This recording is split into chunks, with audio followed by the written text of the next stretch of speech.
YCP నేత జోగి రమేష్ మొదటి నుంచి దూకుడైన రాజకీయాలు చేశారు. కూటమి ప్రభుత్వం తనను అరెస్ట్ చేస్తుందని ముందుగానే అంచనా వేసుకున్న జోగి రమేష్ టీడీపీకి దగ్గరవ్వాలని ప్రయత్నించారు.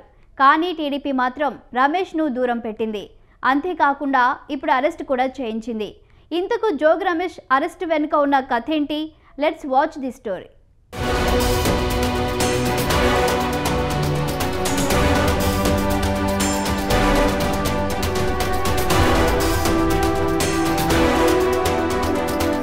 రాజకీయాల్లో దూకుడుతనం కొంతవరకే పనిచేస్తుంది. మితిమీరిన దూకుడుతో చేటు ఎక్కువ. ఇప్పుడు అటువంటి ఇబ్బందులు ఎదుర్కొంటున్నారు మాజీ మంత్రి జోగి రమేష్. కాంగ్రెస్ పార్టీ ద్వారా రాజకీయాలకు వచ్చిన రమేష్ బీసీ సామాజిక వర్గానికి చెందిన నేత. కృష్ణా జిల్లా నుంచి హేమీలైన నేతలు ఉన్నా అటువంటి వారిని కాదని జోగి రమేష్ ఆ జిల్లా రాజకీయాల్లో ప్రవేశించడమే కాదు, శాసించారు కూడా. అయితే మొదట్లో ఆయన దూకుడు అందరినీ ఆకట్టుకుంది. కానీ వైసీపీ హయాంలో మాత్రం చేసిన అతిని ఎవరూ యాక్సెప్ట్ చేయలేదు. ఇప్పుడు వాటి పర్యవసానాలను జోగి రమేష్ అనుభవిస్తున్నారు.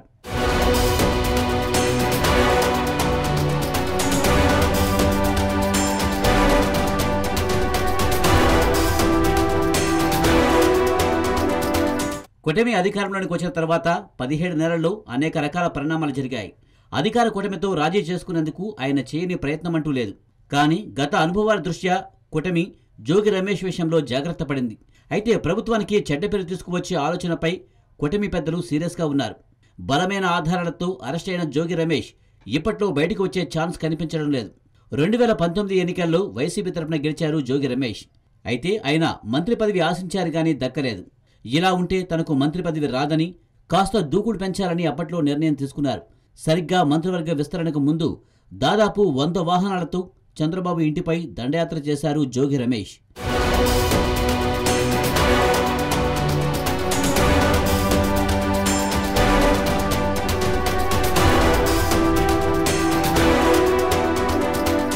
రాజకీయాల్లో చంద్రబాబును మించిన వ్యక్తి ప్రస్తుతం తెలుగు రాష్ట్రాల్లో లేరు. ఎన్నో ఏళ్లుగా సీఎంగా పనిచేసిన చంద్రబాబుపైనే దండయాత్ర చేసేసరికి జోగి రమేష్కు ఎక్కడా లేని గుర్తింపు వచ్చింది. ఇండియాలోనే సీనియర్ పొలిటీషియన్ అయిన బాబుకే ఎదురు వెళ్లారు జోగి రమేష్. వైఎస్ జగన్ మంత్రి పదవి ఇవ్వడంతో ఇక జోగి రమేష్ వెనక ముందు చూసుకోలేదు. చంద్రబాబు, లోకేష్తో పాటు అందరిపై అనుచిత వ్యాఖ్యలు చేశారు. జనసేన అధినేత పవన్ కళ్యాణ్పై కూడా నోటికి వచ్చినట్లు మాట్లాడారు.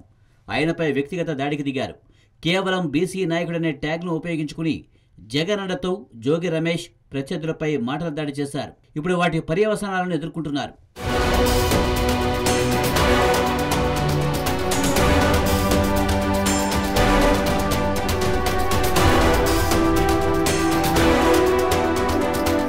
వైసీపీ హయాంలో తాను ఎలా ప్రవర్తించారో జోగి రమేష్కు తెలుసు. అందుకే కూటమి అధికారంలోకి వచ్చిన తర్వాత చాలా రకాల జాగ్రత్తలు పడ్డారు. రమేష్ మంత్రిగా ఉన్న సమయంలోనే అగ్రిగోల్డ్ భూములు కొట్టేశారన్న ఆరోపణలు ఉన్నాయి. కూటమి అధికారంలోకి వచ్చిన తర్వాత దానిపై విచారణ మొదలైంది. జోగి రమేష్ కుమారుడితో పాటు కుటుంబ సభ్యులు కూడా అరెస్ట్ అయ్యారు. దీంతో ఆందోళన చెందిన జోగి రమేష్ సర్దార్ గౌతు లచ్చన్న విగ్రహ ఆవిష్కరణ వేడుకల్లో మంత్రి కొలుసు పార్థసారథి, కొనకల్ల నారాయణ, ఎమ్మెల్యే గౌతు శిరీషతో వేదిక పంచుకున్నారు. కూటమికి దగ్గరయ్యేందుకు ప్రయత్నాలు చేశారు.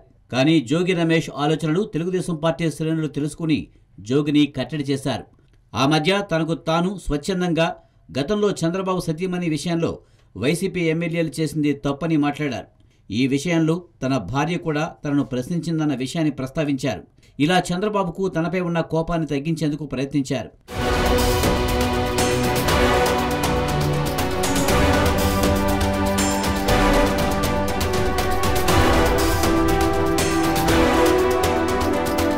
వైఎస్ఆర్ కాంగ్రెస్ ప్రభుత్వంలో జోగి రమేష్ ఎంతో లబ్ధి పొందారని ఆ పార్టీ శ్రేణులే భావిస్తున్నాయి.